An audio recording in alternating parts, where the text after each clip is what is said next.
Faut que je vous raconte un truc. Je vais vous résumer 25 ans d'histoire en 5 minutes. Je vous explique. Hier matin, j'arrive à l'agence et tombe sur un jujule en pleine conversation téléphonique dont les propos me permettent de déduire qu'il est en ligne avec la boulangerie. À l'énoncé de la commande, je me dis qu'après Thomas, Bricky et Junior, il doit encore y avoir un anniversaire en septembre à l'agence. Il raccroche, je lui demande et j'apprends qu'en effet nous avons bien oublié un anniversaire, mais qu'il s'agit des 25 ans de Google que mon jujule que j'aime d'un amour coworkal prépare avec gourmandise. 25 ans seulement. Je réalise donc que j'ai vu naître Google, qu'à l'époque de mes premiers pas sur Internet, je demandais à un bon chien-chien nommé Lycos d'aller chercher pour moi des informations. Il faut chercher.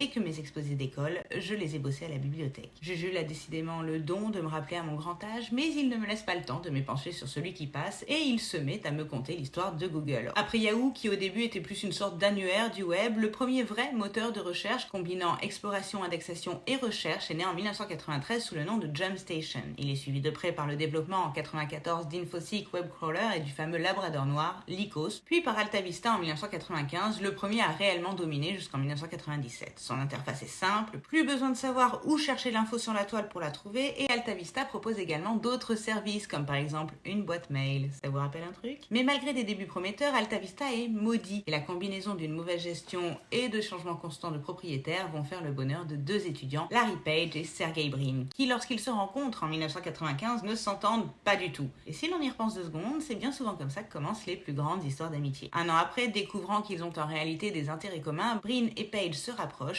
et depuis leur chambre, ils commencent à travailler sur un nouveau moteur de recherche en ligne, Backrub, rapidement rebaptisé Google en référence au mot Google, le nom du chiffre 1 suivi de 100 zéros. Mais ce n'est pas son nom qui a donné à Google ses lettres de noblesse, ni sa popularité. L'idée révolutionnaire du duo Sergey Brin-Larry Page, c'est un algorithme nommé RankPage en l'honneur de Larry. Alors qu'à l'époque, les moteurs de recherche classent les sites web en fonction du nombre de fois qu'un terme apparaît sur la page, Google détermine leur importance en considérant le nombre de liens qui pointent vers la page et l'importance de ces liens. En d'autres termes, plus une page web est liée à d'autres pages web et plus ces pages web sont importantes, plus la page web en question devient importante. C'est QFD. La valeur ajoutée d'une telle manœuvre, des résultats plus précis et plus utiles, tout simplement. Et ça, Larry et Sergey s'en rendent compte dès leur première recherche. Lorsque les deux compères tapent Gerhard Casper à la fois sur AltaVista et sur Google, AltaVista leur obtient des résultats sur Casper, un gentil fantôme de dessin animé,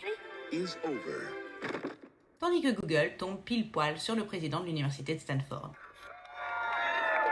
Comme tout bon Californien bossant dans la tech et conscient du potentiel de leur innovation, notre duo se rend au Burning Man et, pour que les gens sachent ce qu'ils font, ils intègrent le célèbre personnage du festival à leur logo, créant ainsi le tout premier Doodle. Juste pour info, Google possède aujourd'hui plus de la moitié de l'événement. Brin et Page obtiennent alors un premier investissement de 100 000 $ de la part du fondateur de Sun en août 1998 et ils louent un garage pour y installer leurs premiers locaux. Bref, Google est né en septembre 1998 et la rumeur de la pertinence de ses résultats se répand aussi vite que la fibre nous permet aujourd'hui de télécharger un film. Mais Brin et Page ne s'arrêtent pas là. Et alors qu'en 2000 ses concurrents s'effondrent avec la bulle internet, Google se transforme en véritable poule aux œufs d'or en se mettant à vendre de la publicité basée sur des mots-clés, les fameuses campagnes SIA. Rien n'arrête alors Google qui rentre dans la pop culture la même année et devient une expression via la série en vogue de l'époque Buffy contre les vampires où l'on entend pour la première fois Willow prononcer cette phrase. Tu l'as déjà googlé?